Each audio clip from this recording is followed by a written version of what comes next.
Mrs. Dalloway by Virginia Woolf. Section 1. Mrs. Dalloway said she would buy the flowers herself, for Lucy had her work cut out for her. The doors would be taken off their hinges, Rumpelmayer's men were coming.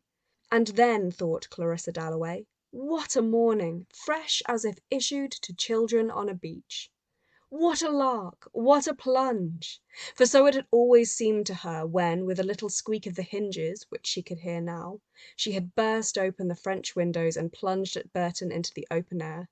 How fresh, how calm, stiller than this, of course, the air was in the early morning, like the flap of a wave, the kiss of a wave, chill and sharp and yet, for a girl of 18 as she then was, solemn, feeling as she did, standing there at the open window, that something awful was about to happen. Looking at the flowers, at the trees with the smoke winding off them, and the rooks rising, falling, standing and looking until Peter Walsh said, "Musing among the vegetables? Was that it? I prefer men to cauliflowers. Was that it?" He must have said it at breakfast one morning when she had gone out onto the terrace. Peter Walsh. He would be back from India one of these days, June or July, she forgot which, for his letters were awfully dull. It was his sayings one remembered, his eyes, his pocket-knife, his smile, his grumpiness, and, when millions of things had utterly vanished, how strange it was! A few sayings like this about cabbages. She stiffened a little on the curb, waiting for Dirtnell's van to pass. A charming woman, Scrope Purvis thought her, knowing her as one does know people who live next door to one in Westminster. A touch of the bird about her, of the jay, blue-green, light, vivacious, though she was over 50 and grown very white since her illness. There she perched, never seeing him, waiting to cross, very upright. For having lived in Westminster, how many years now? Over 20. One feels even in the midst of the traffic, or waking at night, Clarissa was positive, a particular hush or solemnity, an indescribable pause, a suspense. But that might be her heart, affected, they said, by influenza. Before Big Ben strikes. There! Out it boomed! First a warning, musical. Then the hour, irrevocable. The leaden circles dissolved in the air. Such fools we are, she thought, crossing Victoria Street. For heaven only knows why one loves it so, how one sees it so, making it up, building it round one, tumbling it, creating it every moment afresh. But the veriest frumps, the most dejected of miseries sitting on doorsteps, drink their downfall, do the same. Can't be dealt with, she felt positive, by Acts of Parliament, for that very reason. They love life. In people's eyes, in the swing, tramp and trudge, in the bellow and the uproar, the carriages, motor cars, omnibuses, vans, sandwich men's shuffling and swinging, brass bands, barrel organs, in the triumph and the jingle and the strange high singing of some aeroplane overhead was what she loved. Life. London. This moment of June. For it was the middle of June. The war was over, except for someone like Mrs. Foxcroft at the embassy last night, eating her heart out because that nice boy was killed, and now the old manor house must go to a cousin, or Lady Bexborough, who opened a bazaar, they said, with a telegram in her hand, John, her favourite, killed. But it was over, thank heaven, over. It was June. The king and queen were at the palace, and everywhere, though it was still so early, there was a beating, a stirring of galloping ponies, tapping of cricket bats. Lords, Ascot, Ranelagh, and all the rest of it, wrapped in the soft mesh of the grey-blue morning air, which, as the day wore on, would unwind them, and set down on their lawns and pitches the bouncing ponies whose 4 feet just struck the ground, and up they sprung. The whirling young men and laughing girls in their transparent muslins who, even now, after dancing all night, were taking their absurd woolly dogs for a run, and even now at this hour discreet old dowagers were shooting out in their motor cars on errands of mystery, and the shopkeepers were fidgeting in their windows with their paste and diamonds, their lovely old sea-green brooches in 18th century settings to tempt Americans. But one must economize, not buy things rashly for Elizabeth. And she too, loving it as she did with an absurd and faithful passion, being part of it, since her people were courtiers once in the time of the Georges, she too was going that very night to kindle and illuminate, to give her party. But how strange, on entering the park, the silence, the mist, the hum, the slow swimming happy ducks, the pouched birds waddling. And who should be coming along with his back against the government buildings, most appropriately, carrying a despatch box stamped with royal arms? Who but Hugh Whitbread, her old friend Hugh, the admirable Hugh. "Good morning to you, Clarissa," said Hugh, rather extravagantly, for they had known each other as children. "Where are you off to?" "I love walking in London," said Mrs. Dalloway. "Really, it's better than walking in the country." They had just come up, unfortunately, to see doctors. Other people came to see pictures, go to the opera, take their daughters out. The Whitbreads came to see doctors. Times without number, Clarissa had visited Evelyn Whitbread in a nursing home. Was Evelyn ill again? Evelyn was a good deal out of sorts, said Hugh, intimating by a kind of pout or swell of his very well-covered, manly, extremely handsome, perfectly upholstered body. He was almost too well-dressed always, but presumably had to be with his little job at court. That his wife had some internal ailment. Nothing serious, which as an old friend Clarissa Dalloway would quite understand without requiring him to specify. Ah, yes, she did, of course. What a nuisance! And felt very sisterly and oddly conscious at the same time of her hat. Not the right hat for the early morning, was that it? For Hugh had always made her feel, as he bustled on, raising his hat rather extravagantly, and assuring her that she might be a girl of 18, and of course he was coming to her party tonight. Evelyn absolutely insisted, only a little late he might be after the party at the palace, to which he had to take one of Jim's boys.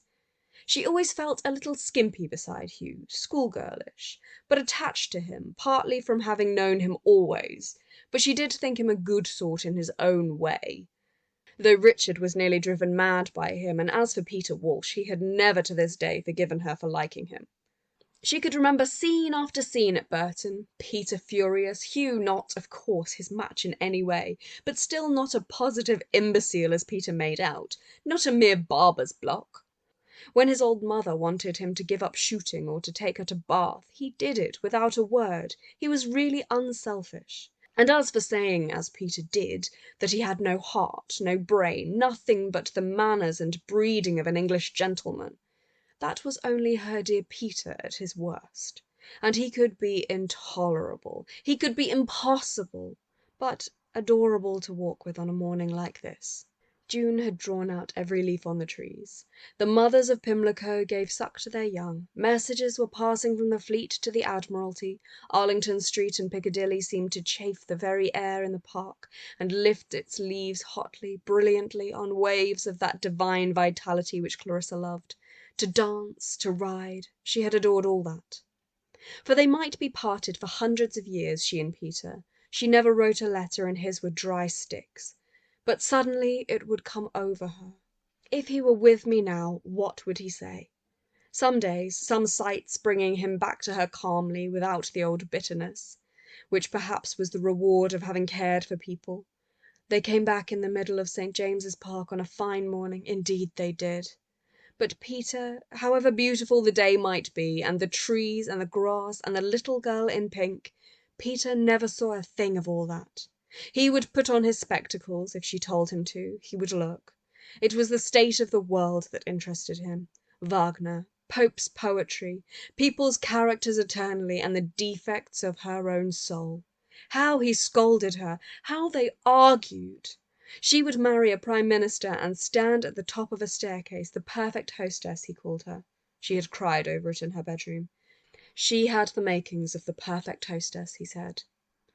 So she would still find herself arguing in St. James's Park, still making out that she had been right, and she had too, not to marry him.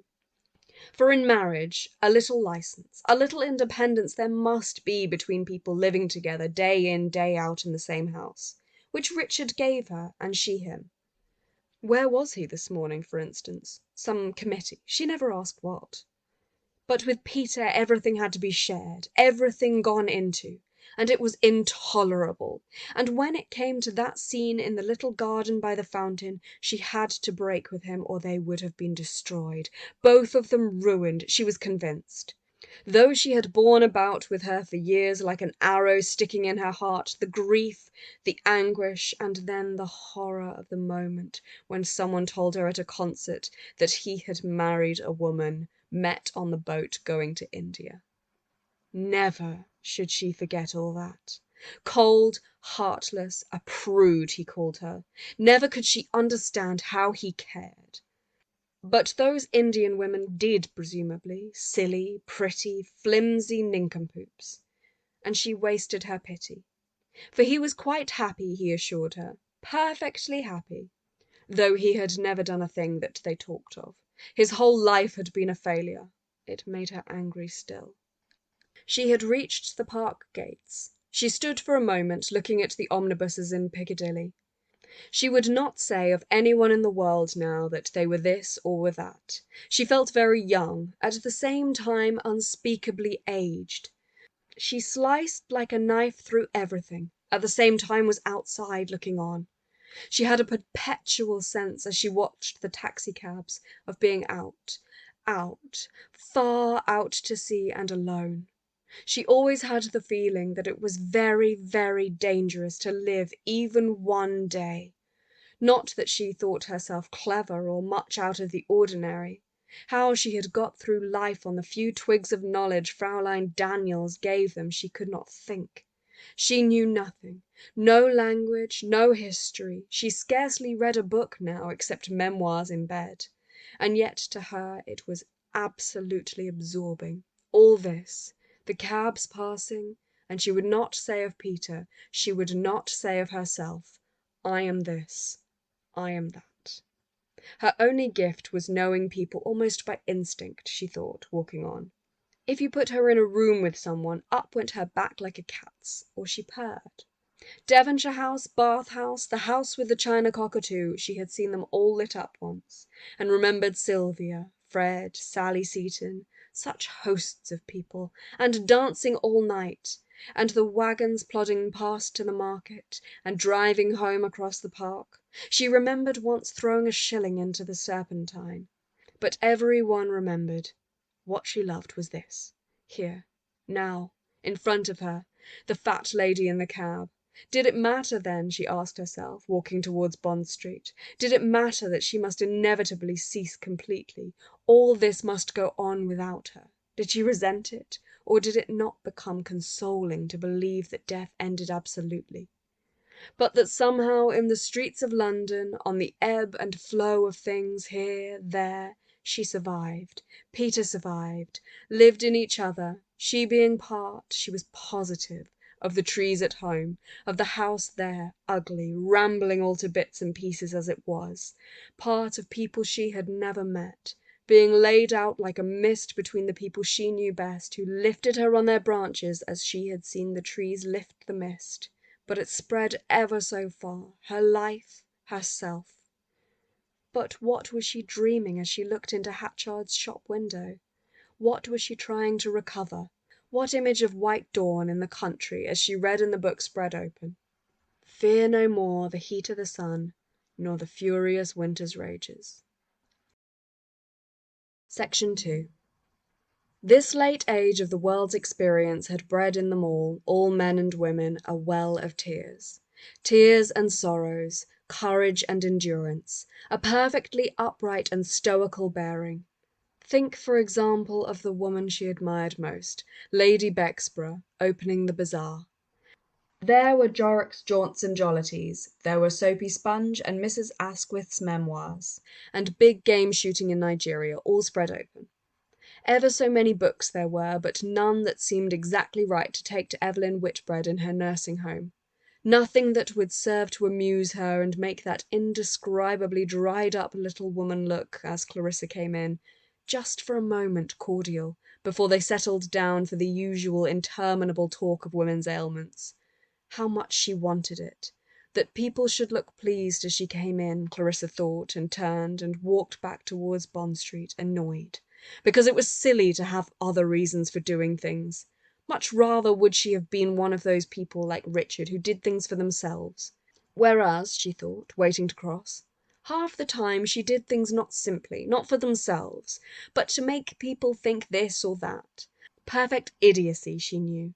And now the policeman held up his hand. For no one was ever for a second taken in.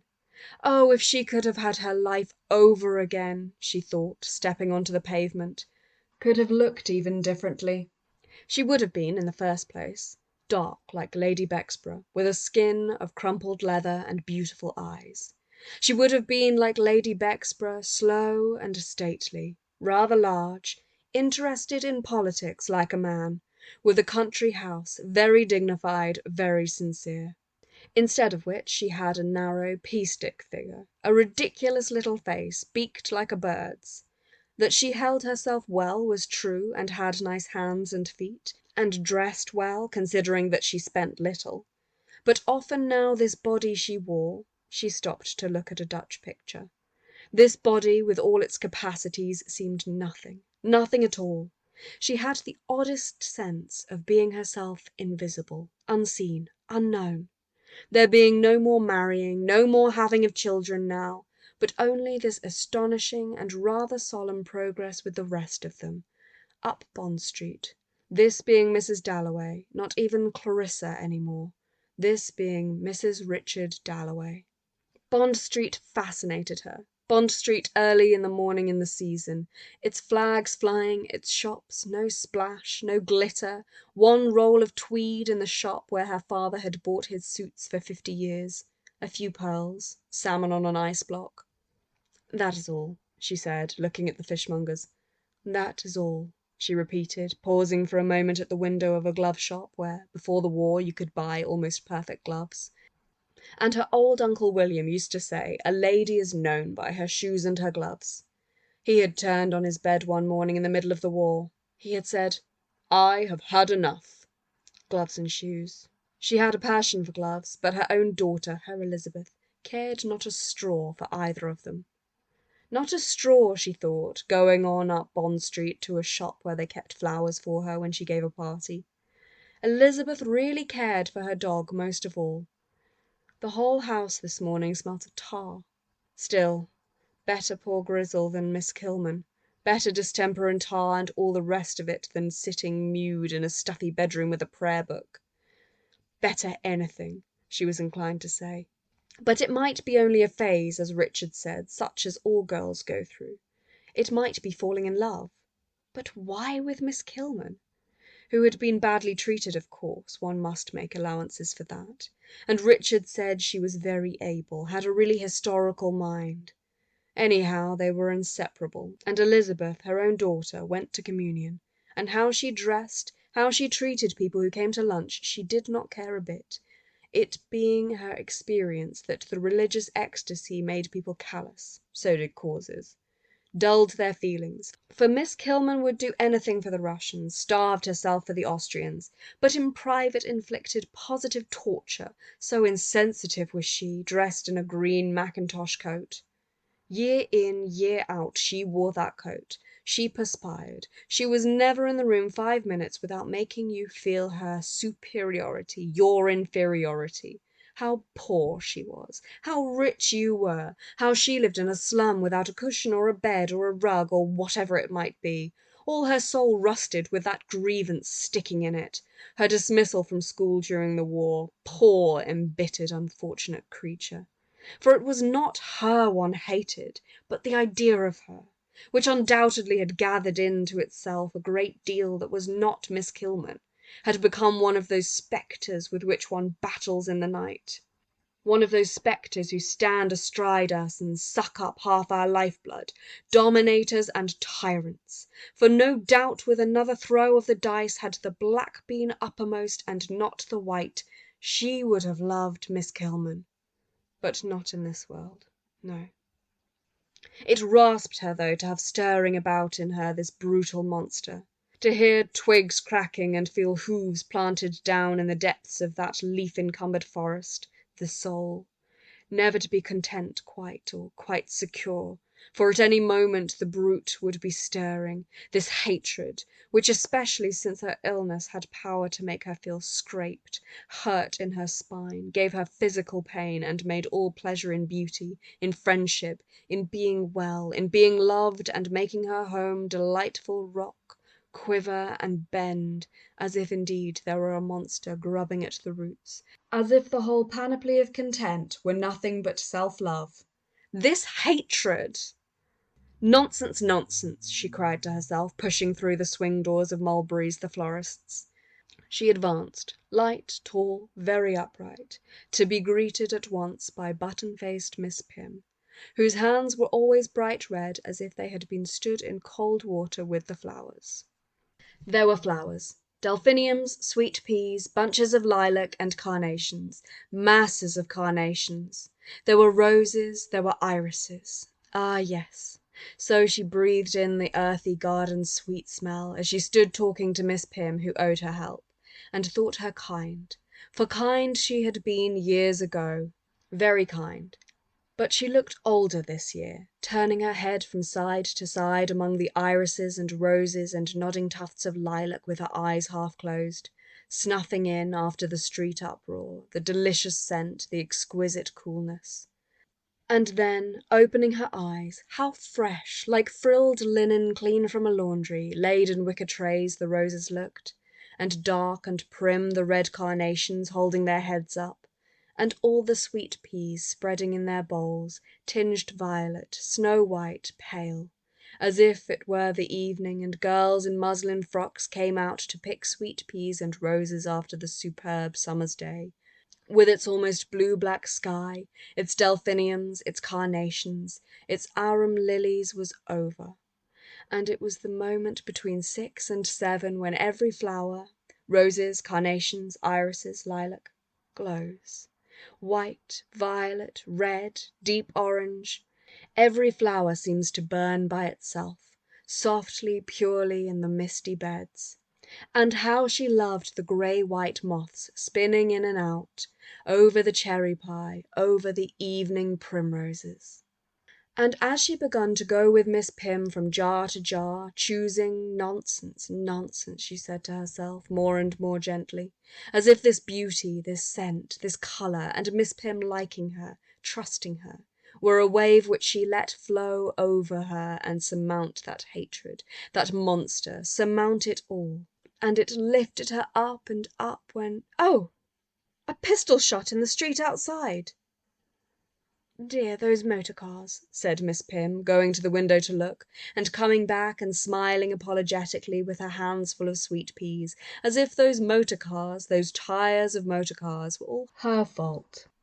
The violent explosion which made Mrs. Dalloway jump and Miss Pym go to the window and apologize came from a motor car which had drawn to the side of the pavement precisely opposite Mulberry's shop window. Passers-by, who, of course, stopped and stared, had just time to see a face of the very greatest importance against the dove-grey upholstery before a male hand drew the blind and there was nothing to be seen except a square of dove-grey. Yet rumours were at once in circulation from the middle of Bond Street to Oxford Street on one side, to Atkinson's scent shop on the other, passing invisibly, inaudibly, like a cloud, swift, veil-like upon hills, falling indeed with something of a cloud's sudden sobriety and stillness upon faces which a second before had been utterly disorderly. But now mystery had brushed them with her wing. They had heard the voice of authority. The spirit of religion was abroad with her eyes bandaged tight and her lips gaping wide.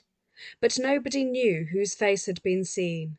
Was it the Prince of Wales's? The Queen's? The Prime Minister's? Whose face was it? Nobody knew. Edgar J. Watkiss, with his roll of lead piping round his arm, said audibly, humorously of course, "The Prime Minister's cure." Septimus Warren Smith, who found himself unable to pass, heard him. Septimus Warren Smith, aged about 30, pale-faced, beak-nosed, wearing brown shoes and a shabby overcoat, with hazel eyes which had that look of apprehension in them which makes complete strangers apprehensive too. The world has raised its whip. Where will it descend?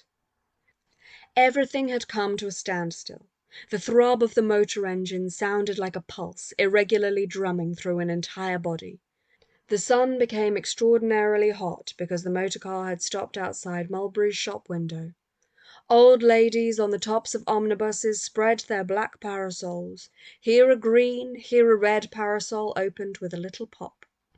Mrs. Dalloway, coming to the window with her arms full of sweet peas, looked out with her little pink face pursed in inquiry. Everyone looked at the motor car. Septimus looked. Boys on bicycles sprang off. Traffic accumulated. And there the motor car stood, with drawn blinds, and upon them a curious pattern, like a tree, Septimus thought, and this gradual drawing together of everything to one centre before his eyes, as if some horror had come almost to the surface and was about to burst into flames, terrified him. The world wavered and quivered and threatened to burst into flames. It is I who am blocking the way, he thought. Was he not being looked at and pointed at? Was he not weighted there, rooted to the pavement for a purpose? But for what purpose? "Let us go on, Septimus," said his wife, a little woman with large eyes and a sallow pointed face, an Italian girl. But Lucretia herself could not help looking at the motor car and the tree pattern on the blinds. Was it the Queen in there? The Queen going shopping? The chauffeur, who had been opening something, turning something, shutting something, got onto the box. "Come on," said Lucretia. But her husband, for they had been married 4 or 5 years now, jumped, started, and said, "All right!" angrily, as if she had interrupted him. People must notice. People must see. People, she thought, looking at the crowd, standing at the motor car. The English people, with their children and their horses and their clothes, which she admired in a way, but they were people now, because Septimus had said, "I will kill myself." An awful thing to say. Suppose they had heard him. She looked at the crowd. Help! Help! She wanted to cry out to the butchers' boys and women. Help! Only last autumn she and Septimus had stood on the embankment wrapped in the same cloak, and Septimus reading a paper instead of talking. She had snatched it from him and laughed in the old man's face who saw them. But failure one conceals. She must take him away into some park. "Now we will cross," she said. She had a right to his arm, though it was without feeling. He would give her, who was so simple, so impulsive, only 24, without friends in England, who had left Italy for his sake, a piece of bone. Section 3. The motor car, with its blinds drawn and an air of inscrutable reserve, proceeded towards Piccadilly, still gazed at, still ruffling the faces on both sides of the street, with the same dark breath of veneration, whether for the Queen, Prince, or Prime Minister, nobody knew. The face itself had been seen only once, by 3 people for a few seconds. Even the sex was now in dispute, but there could be no doubt that greatness was seated within. Greatness was passing, hidden, down Bond Street, removed only by a hand's breadth from ordinary people who might now, for the first and last time, be within speaking distance of the majesty of England, of the enduring symbol of the state which will be known to curious antiquaries, sifting the ruins of time, when London is a grass-grown path, and all those hurrying along the pavement this Wednesday are but bones with a few wedding rings mixed up in their dust, and the gold stoppings of innumerable decayed teeth. The face in the motor car will then be known. It is probably the Queen, thought Mrs. Dalloway, coming out of Mulberry's with her flowers. The Queen. And for a second she wore a look of extreme dignity, standing by the flower shop in the sunlight, while the car passed at a foot's pace, with its blinds drawn. The Queen going to some hospital, the Queen opening some bazaar, thought Clarissa. The crush was terrific for the time of day. Lord's, Ascot, Hurlingham, what was it? She wondered, for the street was blocked. The British middle classes sitting sideways on the tops of omnibuses with parcels and umbrellas, yes, even furs on a day like this, were, she thought, more ridiculous, more unlike anything there has ever been than one could conceive. And the Queen herself held up. The Queen herself unable to pass. Clarissa was suspended on one side of Brook Street, Sir John Buckhurst, the old judge, on the other, with the car between them. Sir John had laid down the law for years and liked a well-dressed woman. When the chauffeur, leaning ever so slightly, said or showed something to the policeman, who saluted and raised his arm and jerked his head and moved the omnibus to the side, and the car passed through. Slowly and very silently it took its way.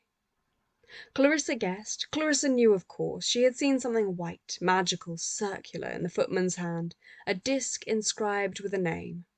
The Queen's, the Prince of Wales's, the Prime Minister's, which, by force of its own lustre, burnt its way through. Clarissa saw the car diminishing, disappearing, to blaze among candelabras, glittering stars, breasts stiff with oak leaves. Hugh Whitbread and all his colleagues, the gentlemen of England, that night in Buckingham Palace. And Clarissa, too, gave a party. She stiffened a little, so she would stand at the top of the stairs. The car had gone, but it had left a slight ripple which flowed through glove shops and hat shops and tailors' shops on both sides of Bond Street. For 30 seconds all heads were inclined the same way, to the window, choosing a pair of gloves. Should they be to the elbow or above it? Lemon or pale grey? Ladies stopped. When the sentence was finished, something had happened. Something so trifling in single instances that no mathematical instrument, though capable of transmitting shocks in China, could register the vibration, yet in its fullness rather formidable, and in its common appeal emotional. For in all the hat shops and tailors' shops strangers looked at each other and thought of the dead, of the flag, of empire. In a public house in a back street a colonial insulted the House of Windsor, which led to words, broken beer glasses, and a general shindy, which echoed strangely across the way in the ears of girls buying white underlinen threaded with pure white ribbon for their weddings. For the surface agitation of the passing car as it sunk grazed something very profound. Gliding across Piccadilly, the car turned down St. James's Street. Tall men, men of robust physique, well-dressed men with their tailcoats and their white slips and their hair raked back, who, for reasons difficult to discriminate, were standing in the bow window of Brooks's, with their hands behind the tails of their coats, looking out, perceived instinctively that greatness was passing, and the pale light of the immortal presence fell upon them as it had fallen upon Clarissa Dalloway. At once they stood even straighter, and removed their hands, and seemed ready to attend their sovereign, if need be, to the cannon's mouth, as their ancestors had done before them.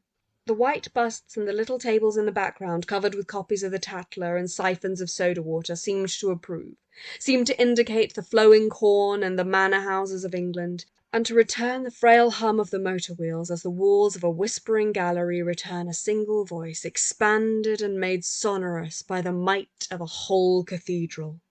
Shawled Moll Pratt, with her flowers on the pavement, wished the dear boy well. It was the Prince of Wales, for certain, and would have tossed the price of a pot of beer, a bunch of roses, into St. James's Street out of sheer light-heartedness and contempt of poverty, had she not seen the constable's eyes upon her, discouraging an old Irishwoman's loyalty. The sentries at St. James's saluted. Queen Alexandra's policemen approved. A small crowd, meanwhile, had gathered at the gates of Buckingham Palace. Listlessly yet confidently, poor people all of them, they waited, looked at the palace itself with the flag flying, at Victoria billowing on her mound, admired her shelves of running water, her geraniums, singled out from the motor cars in the mall, first this one, then that, bestowed emotion, vainly, upon commoners out for a drive, recalled their tribute to keep it unspent while this car passed and that, and all the time let rumour accumulate in their veins and thrill the nerves in their thighs at the thought of royalty looking at them, the Queen bowing, the Prince saluting, at the thought of the heavenly life divinely bestowed upon kings, of the equerries and deep curtsies, of the Queen's old doll's house, of Princess Mary married to an Englishman, and the Prince, the Prince, who took wonderfully, they said, after old King Edward, but was ever so much slimmer. The Prince lived at St. James's, but he might come along in the morning to visit his mother.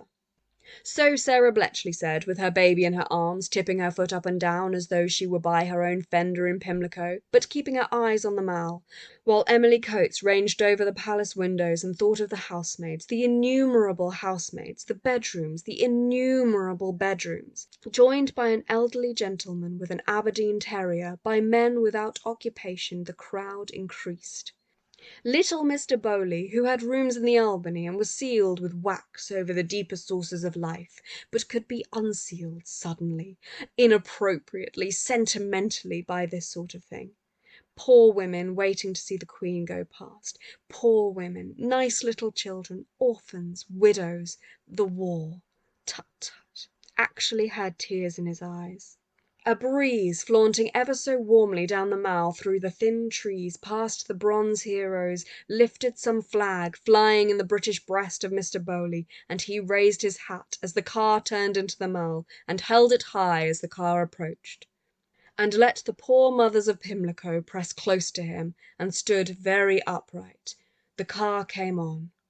Suddenly Mrs. Coates looked up into the sky. The sound of an aeroplane bored ominously into the ears of the crowd.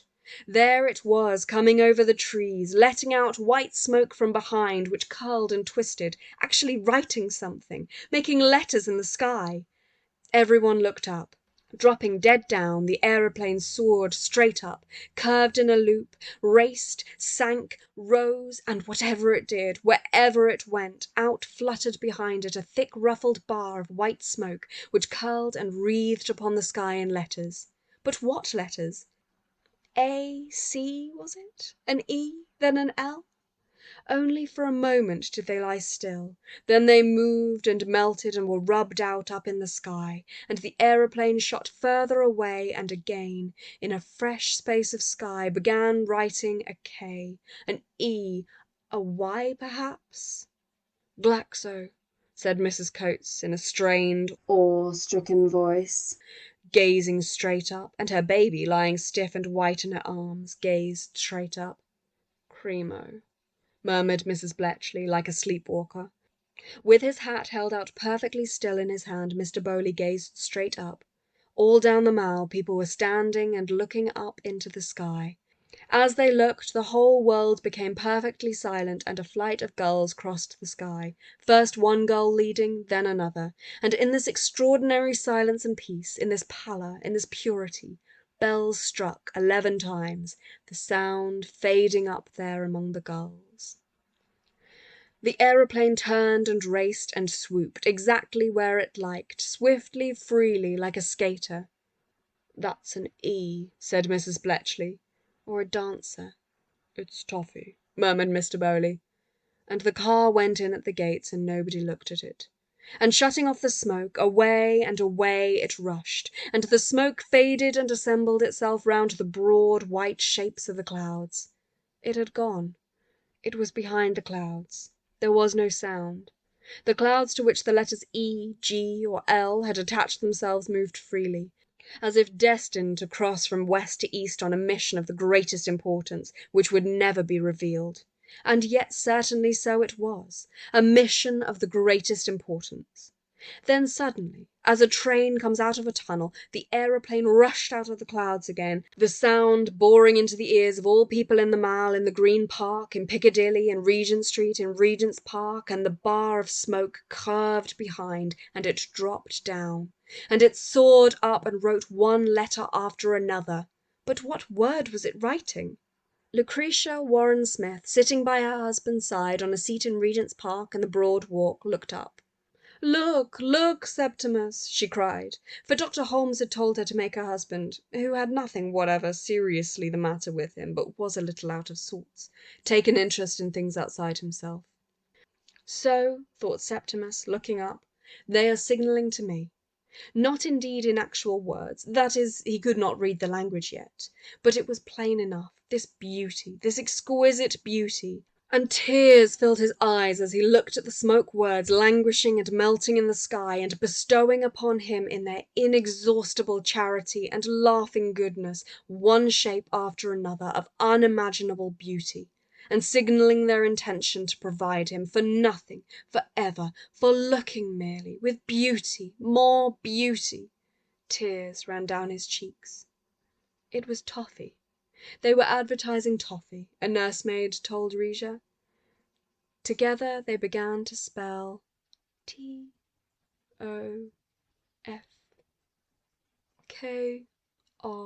said the nursemaid, and Septimus heard her say K-R, close to his ear, deeply, softly, like a mellow organ, but with a roughness in her voice like a grasshopper's, which rasped his spine deliciously and sent running up into his brain waves of sound which, concussing, broke. A marvelous discovery indeed, that the human voice in certain atmospheric conditions, for one must be scientific, above all scientific, can quicken trees into life. Happily Rija put her hand with a tremendous weight on his knee, so that he was weighted down, transfixed, or the excitement of the elm trees rising and falling with all their leaves alight, and the colour thinning and thickening from blue to the green of a hollow wave, like plumes on horses' heads, feathers on ladies, so proudly they rose and fell, so superbly, would have sent him mad. But he would not go mad. He would shut his eyes. He would see no more. Section 4. But they beckoned. Leaves were alive. Trees were alive. And the leaves being connected by millions of fibres within his own body, there on the seat, fanned it up and down. When the branch stretched, he too made that statement. The sparrows fluttering, rising and falling in jagged fountains were part of the pattern, the white and blue, barred with black branches. Sounds made harmonies with premeditation. The spaces between them were as significant as the sounds. A child cried. Rightly far away a horn sounded. All taken together meant the birth of a new religion. "Septimus," said Risha. He started violently. People must notice. "I'm going to walk to the fountain and back," she said, for she could stand it no longer. Dr. Holmes might say there was nothing the matter. Far rather would she that he were dead. She could not sit beside him when he stared so and did not see her and made everything terrible. Sky and tree, children playing, dragging carts, blowing whistles, falling down, all were terrible. And he would not kill himself, and she could tell no one. Septimus has been working too hard. That was all she could say to her own mother. To love makes one solitary, she thought. She could tell nobody, not even Septimus now, and looking back, she saw him sitting in his shabby overcoat alone on the seat, hunched up, staring. And it was cowardly for a man to say he would kill himself. But Septimus had fought. He was brave. He was not Septimus now. She put on her lace collar. She put on her new hat, and he never noticed. And he was happy without her. Nothing could make her happy without him. Nothing. He was selfish. So men are. For he was not ill. Dr. Holmes said there was nothing the matter with him. She spread her hand before her.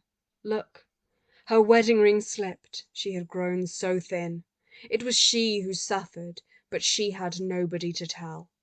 Far was Italy and the white houses and the room where her sisters sat making hats, and the streets crowded every evening with people walking, laughing out loud, not half alive like people here, huddled up in bath chairs looking at a few ugly flowers stuck in pots.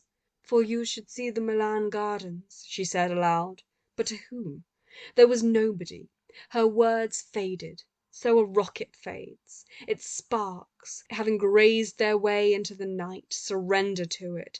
Dark descends, pours over the outlines of houses and towers. Bleak hillsides soften and fall in.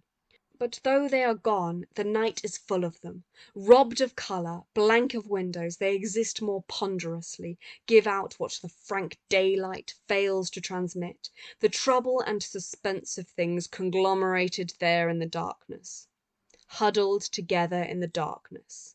Reft of the relief which dawn brings when, washing the walls white and grey, spotting each window pane, lifting the mist from the fields, showing the red-brown cows peacefully grazing, all is once more decked out to the eye, exists again.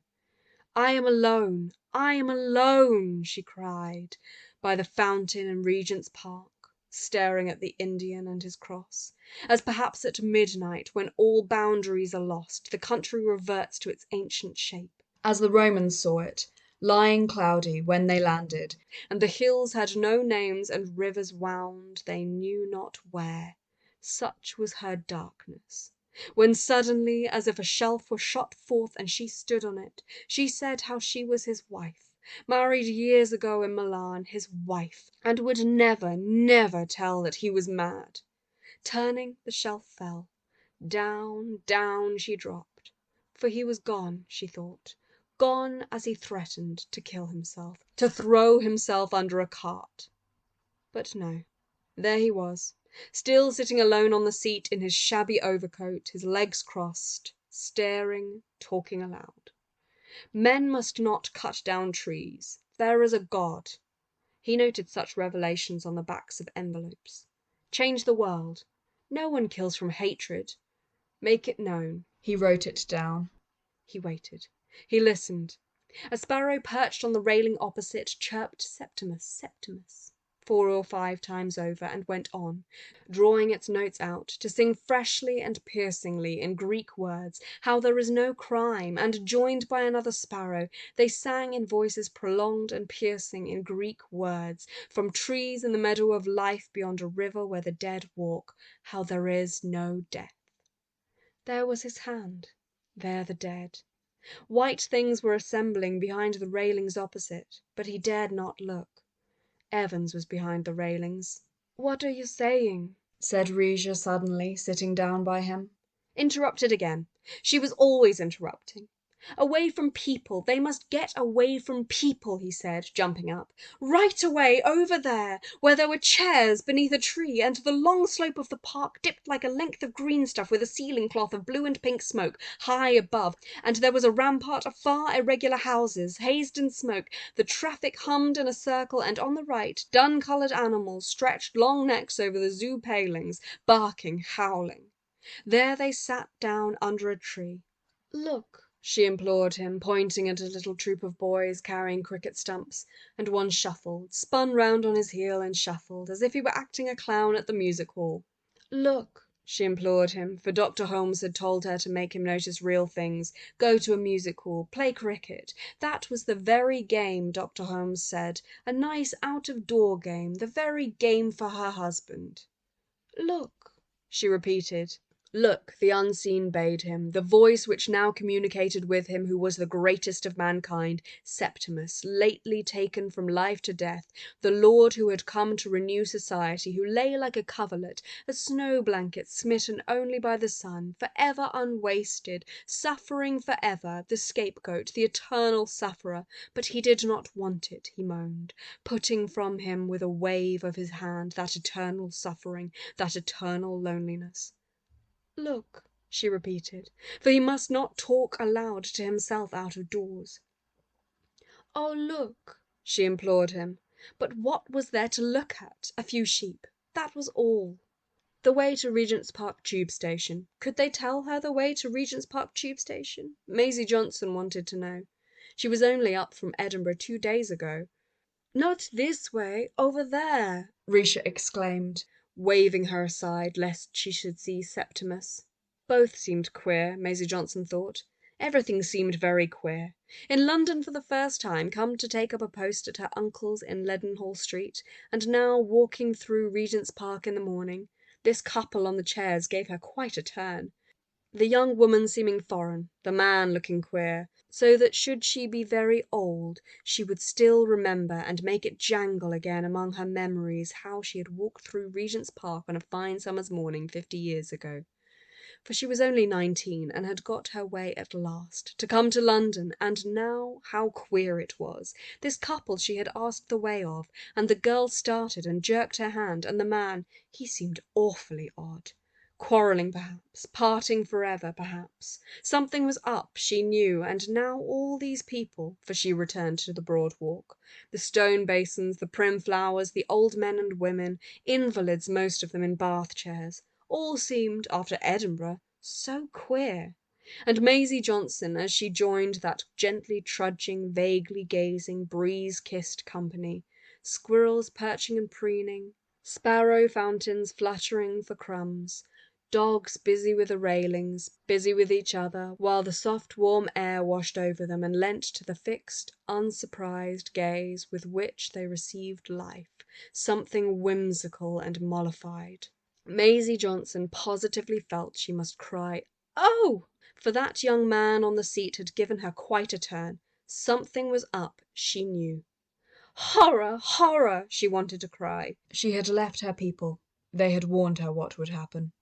Why hadn't she stayed at home, she cried, twisting the knob of the iron railing. That girl, thought Mrs. Dempster, who saved crusts for the squirrels and often ate her lunch in Regent's Park, don't know a thing yet, and really it seemed to her better to be a little stout, a little slack, a little moderate in one's expectations. Percy drank. Well, better to have a son, thought Mrs. Dempster. She had had a hard time of it, and couldn't help smiling at a girl like that. You'll get married, for you're pretty enough, thought Mrs. Dempster. Get married, she thought, and then you'll know. Oh, the cooks and so on. Every man has his ways. But whether I'd have chosen quite like that if I could have known, thought Mrs. Dempster, and could not help wishing to whisper a word to Maisie Johnson, to feel on the creased pouch of her worn old face the kiss of pity. For it's been a hard life, thought Mrs. Dempster. What hadn't she given to it? Roses, figure, her feet too. She drew the nobbled lumps beneath her skirt.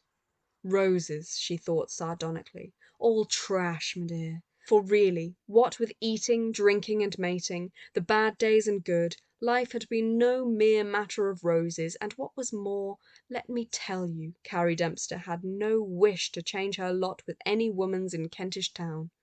But, she implored, pity. Pity for the loss of roses. Pity she asked of Maisie Johnson standing by the hyacinth beds. Ah, but that aeroplane! Hadn't Mrs. Dempster always longed to see foreign parts? She had a nephew, a missionary. It soared and shot. She always went on the sea at Margate. Not out of sight of land, but she had no patience with women who were afraid of water. It swept and fell. Her stomach was in her mouth. Up again. There's a fine young feller aboard of it, Mrs. Dempster wagered, and away it went, fast and fading, away and away the aeroplane shot, soaring over Greenwich and all the masts, over the little island of grey churches, St. Paul's and the rest, till, on either side of London, fields spread out, and dark brown woods where adventurous thrushes, hopping boldly, glancing quickly, snatched the snail and tapped him on a stone, once, twice, thrice. Away and away the aeroplane shot, till it was nothing but a bright spark, an aspiration, a concentration, a symbol, so it seemed to Mr. Bentley, vigorously rolling his strip of turf at Greenwich. Of man's soul, of his determination, thought Mr. Bentley. Sweeping round the cedar tree to get outside his body, beyond his house, by means of thought, Einstein, speculation, mathematics, the Mendelian theory. Away the aeroplane shot. Then, while a seedy-looking nondescript man carrying a leather bag stood on the steps of St. Paul's Cathedral and hesitated, for within was what balm, how great a welcome, how many tombs with banners waving over them, tokens of victories, not over armies, but over, he thought, that plaguy spirit of truth-seeking which leaves me at present without a situation, and more than that, the cathedral offers company, he thought, invites you to membership of a society.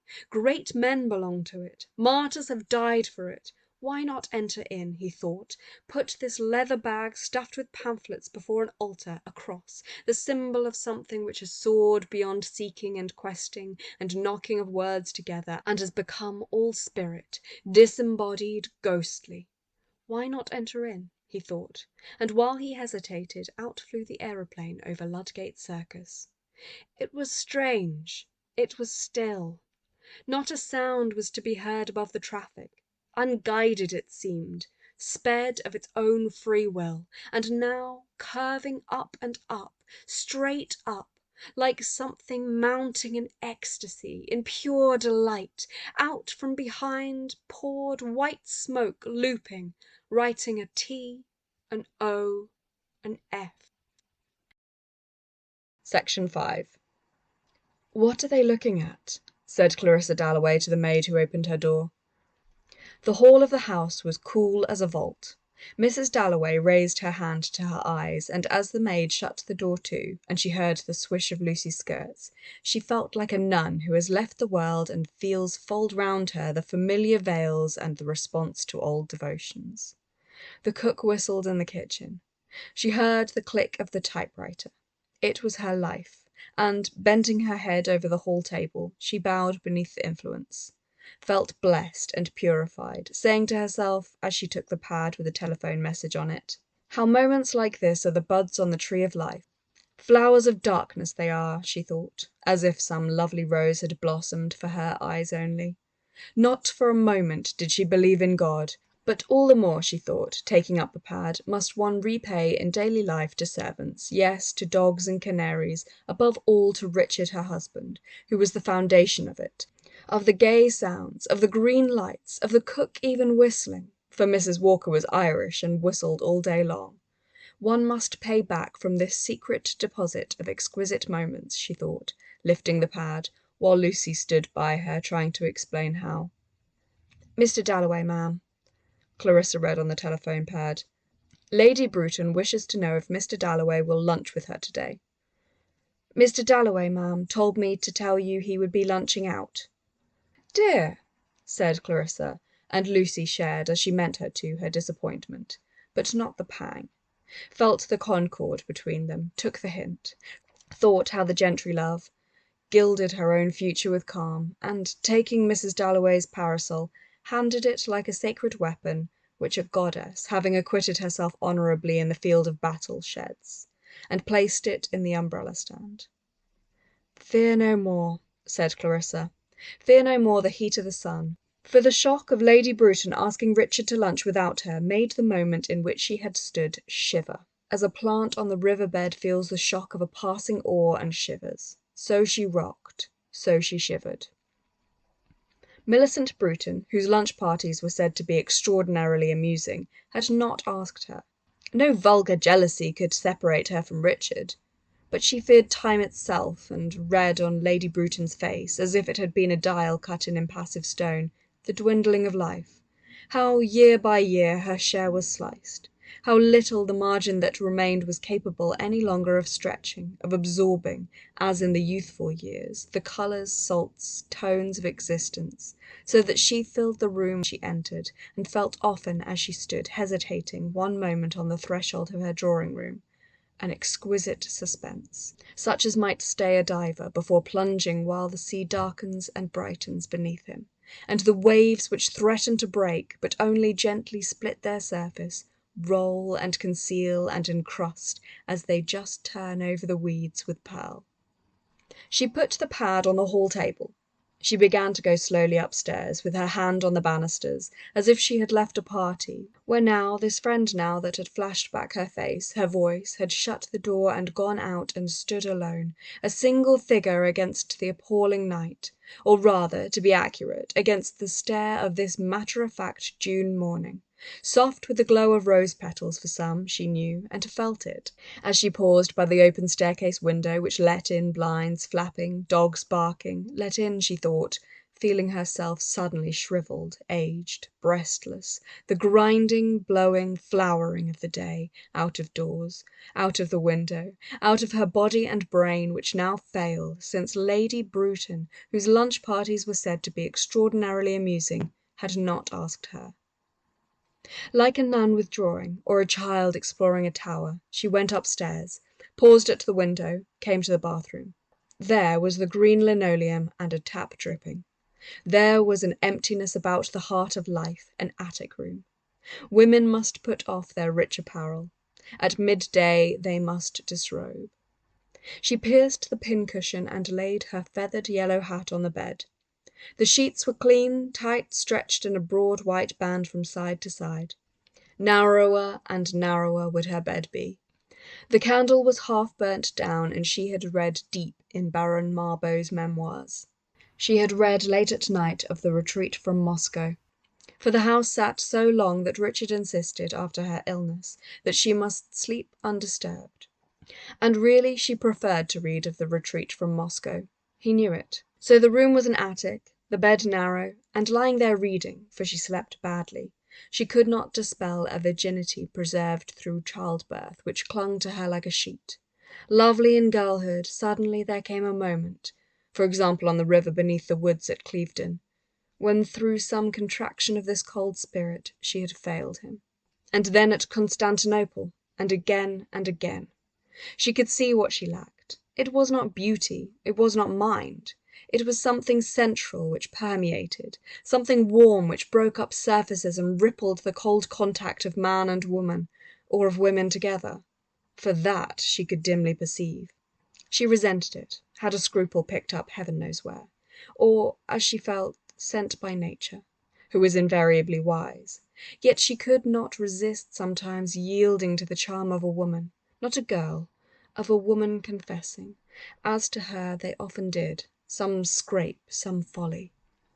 And whether it was pity, or their beauty, or that she was older, or some accident, like a faint scent, or a violin next door, so strange is the power of sounds at certain moments, she did undoubtedly then feel what men felt.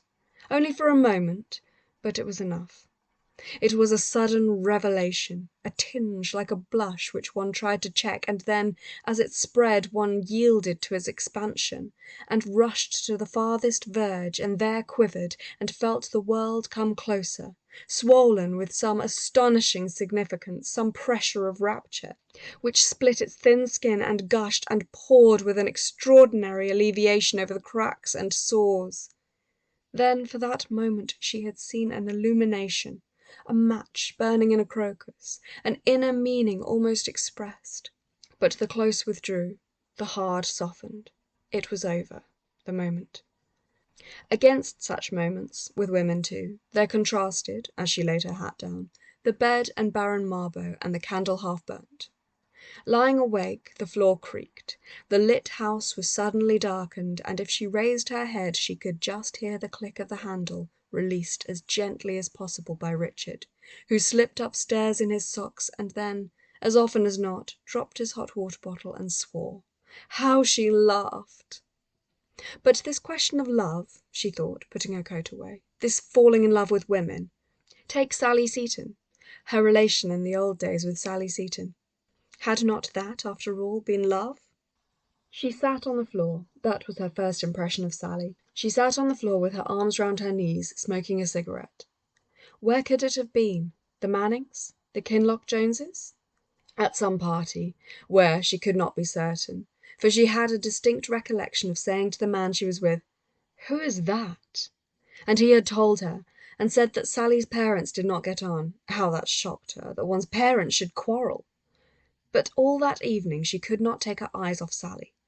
It was an extraordinary beauty of the kind she most admired, dark, large-eyed, with that quality which, since she hadn't got it herself, she always envied, a sort of abandonment, as if she could say anything, do anything, a quality much commoner in foreigners than in Englishwomen. Sally always said she had French blood in her veins. An ancestor had been with Marie Antoinette, had his head cut off, left a ruby ring. Perhaps that summer she came to stay at Burton, walking in quite unexpectedly without a penny in her pocket, one night after dinner, and upsetting poor Aunt Helena to such an extent that she never forgave her. There had been some quarrel at home. She literally hadn't a penny that night when she came to them, had pawned a brooch to come down. She had rushed off in a passion. They sat up till all hours of the night talking. Sally it was who made her feel, for the first time, how sheltered the life at Burton was. She knew nothing about sex, nothing about social problems. She had once seen an old man who had dropped dead in a held. She had seen cows just after their calves were born. But Aunt Helena never liked discussion of anything. When Sally gave her William Morris, it had to be wrapped in brown paper.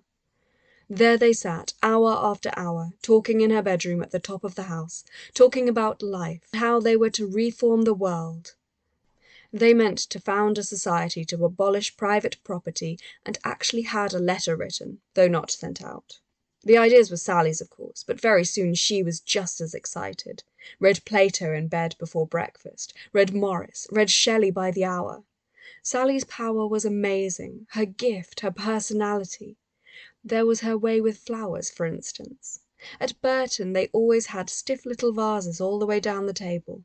Sally went out, picked hollyhocks, dahlias, all sorts of flowers that had never been seen together, cut their heads off, and made them swim on the top of water in bowls.